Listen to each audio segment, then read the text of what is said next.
Zee24 तास एक पाऊल पुढे। नेत्यांचे उद्योग आणि त्याच्यावरून सुरू असलेलं राजकारण, आरोप प्रत्यारोप याविषयी आपण चर्चा करतो आहोत। विनय सहस्त्रबुद्धेंकडे जाऊया। विनयजी, मागच्या सेगमेंटमध्ये जे मुद्दे उपस्थित केले त्याला थोडक्यात तुम्ही उत्तर द्या आणि त्यानंतर आपण शेवटच्या प्रश्नाकडे जाऊ। नाही, असे सगळ्या मुद्द्यांच्या बाबतीमध्ये एका विशिष्ट भूमिकेतून भारतीय जनता पार्टीला झोडपून काढायचं, कारण काँग्रेसच्या झोडपलं तर भाजपला एक दोन थपडा मारल्या पाहिजेत, अशा प्रकारे स्वतःची निष्पक्षता दाखवण्याकरता जे विचारवंत आणि पत्रकार या भूमिकेतनं वागतात त्यांच्याविषयी मला काही म्हणायचं नाही, कारण ती त्यांची राजकीय गरज आहे स्वतःला निष्पक्ष सिद्ध करण्याकरता।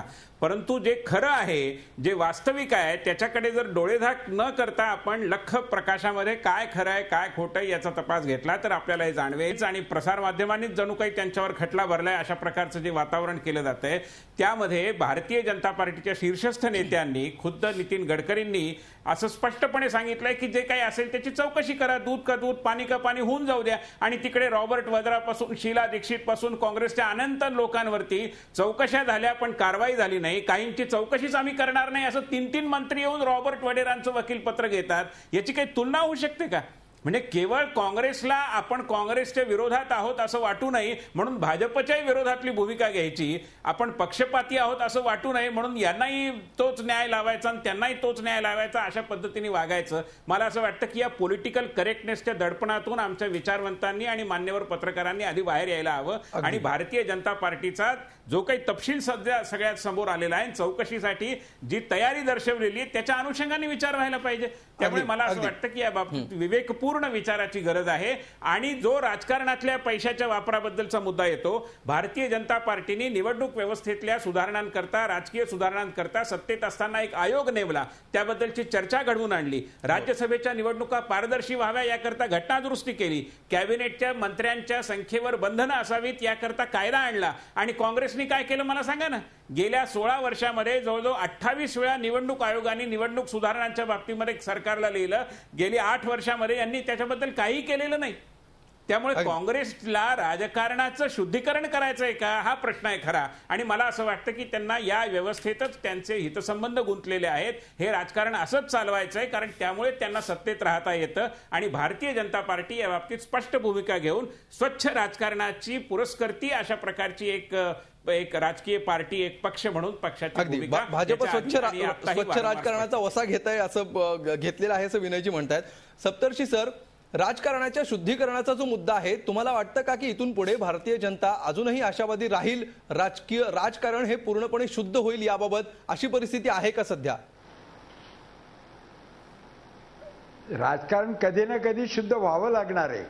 काही चारित्र्यवान लोक तुरटीसारखं काम करतील आणि गढूळ खाली बसेल, वर निचपणा येईल, याच्यावर माझा विश्वास आहे। पण मला विनय सहस्त्रबुद्धेचं निवेदन ऐकून एका अर्थानं फार मला विषाद वाटला की RSSनं सगळा वसा घेतला गेले 87-88 वर्ष की कसं तयार करायचं चारित्र्य, त्याच्याकरता प्रचारक नेमले, ते जेसुईट मिशनरी सारखे नेमले, त्याच्यामध्ये अनिकेत राहिलं पाहिजे, घरी जायला नाही पाहिजे, ग्रॅज्युएट पाहिजे आणि ब्रह्मचारी राहायला पाहिजे, तरच संघटना वाढते। आणि त्याचे प्रवक्ते असलेले विनय सहस्त्रबुद्धे, मला संघाविषयी त्या बाबतीत आदर आहे। चारित्र्याच्या बाबतीत, चारित्र्याची लॅबोरेटरी फेल जरी झाली तरी तुम्ही हेडगेवारांचं चरित्र वाचलं, बाळासाहेब देवरस आणि येरवड्यामध्ये आम्ही फार नजीकचे होतो लोक, या सगळ्या गोष्टीवर चर्चा केली।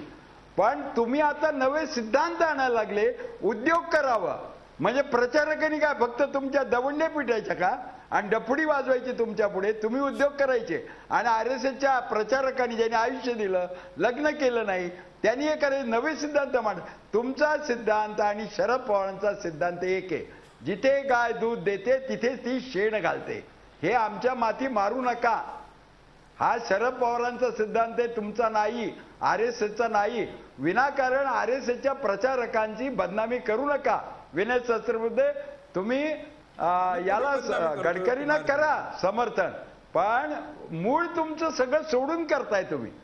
तर शरद पवार जे म्हणाले की गाईचं दूध बघा, शेण बघू नका, आणि दूध वासराला साठी गाय देते, गवळीत सगळं दूध काढून घेतोय। तुम्ही सगळे नेते मंडळी का उद्योग करताना नेते होतात आणि नेते होण्याच्या आधी का उद्योग नसतात? तुम्हाला उद्योग तरी करता येतात का नीट? तुम्ही मॅन्युप्युलेशन करतात आणि म्हणून तिथं स्टेट पॉवर तुम्ही नेते असल्यामुळे हस्तक्षेप करत नाही. याच्यासाठी तुम्हाला नेतृत्व पाहिजे, याच्यासाठी राजकारण पाहिजे. सप्तर्षी सर आणि मग सप्तर्षी सर तुमचा मुद्दा लक्षात आलेला असेल विनय सहस्त्रबुद्धेंच्या. आपली वेळ संपत चाललेली आहे. प्रकाशजी, जी धोरणं अगदी मी येतो तुमच्याकडे अशोकजी. प्रकाशजी, जी धोरणं आहेत राजकीय पक्षांची किंवा संघटनांची पहिल्यापासूनची, ती आता सोयीस्कररित्या पिकअप केली जात आहे, सोयीस्कर तेवढं घेतलं जात आहे आणि जे गैरसोयीचं आहे ते सोयीने सोडलं जात आहे, असं जी सप्तर्षी म्हणतात. तुम्हाला हे पटतंय का? निश्चितपणे अनेक धोरणं बदललेली आहेत, परंतु एक आहे, जर ह्या सर्व परिस्थितीतून मार्ग काढायचा असेल तर ही निवडणूक व्यवस्था जी आहे त्यात आमूलाग्र परिवर्तन करणं हे अतिशय गरज आहे. आणि ते मला असं वाटतं आज ना उद्या ते निश्चित होईल. किती झालं तरी आपला भारतीय मतदार जो आहे तो अतिशय सुजाण आहे. आपण त्यांना कितीही बनवण्याचा प्रयत्न केला आपल्या नेत्यांनी आणि आपण सर्वांनी, तरी देखील तो त्याचं मत अतिशय व्यवस्थित बनवत असतो आणि त्यानुसार तो मतदान करत असतो. त्यामुळे माझा त्या मतदारावर पूर्ण विश्वास आहे. आणि व्यवस्था तुम्ही कितीही कोलमडण्याचा प्रयत्न केलात तरी त्याला कसं व्यवस्थित करावं, कसं सुधारावं, कारण शेवटी आपली व्यवस्था जी ती आपण करेक्टिव्ह मेजर्स घेऊ शकतो. तर ती मला असं वाटतं की घेता येतील. म्हणजे पूर्ण लोक सजग होण्यासारखं काही कारण नाही. लोक सजग आहेत आणि ते व्यवस्थित न्यायनिवाडा करतील असा आशावाद तुम्हाला वाटतोय. अशोक वानखडे सर, बोला.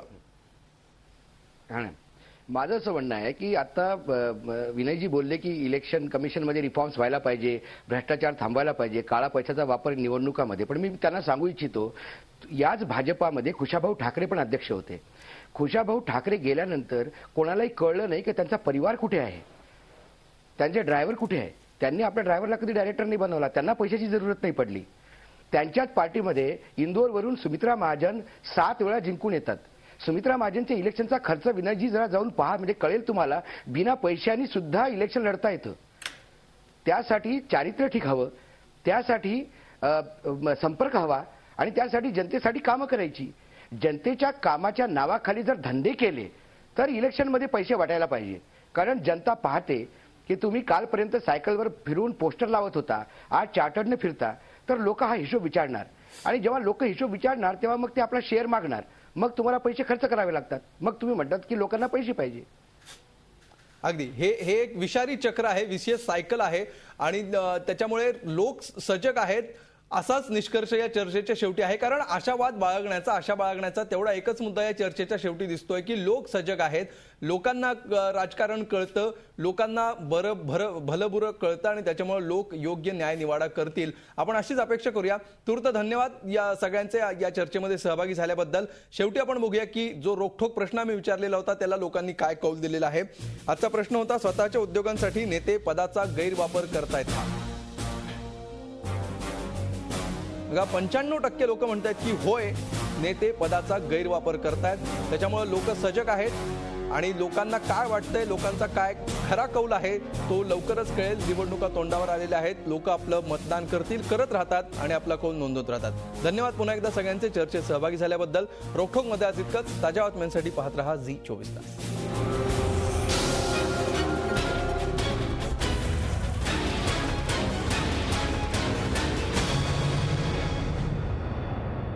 झी 24 तास, एक पाऊल पुढे.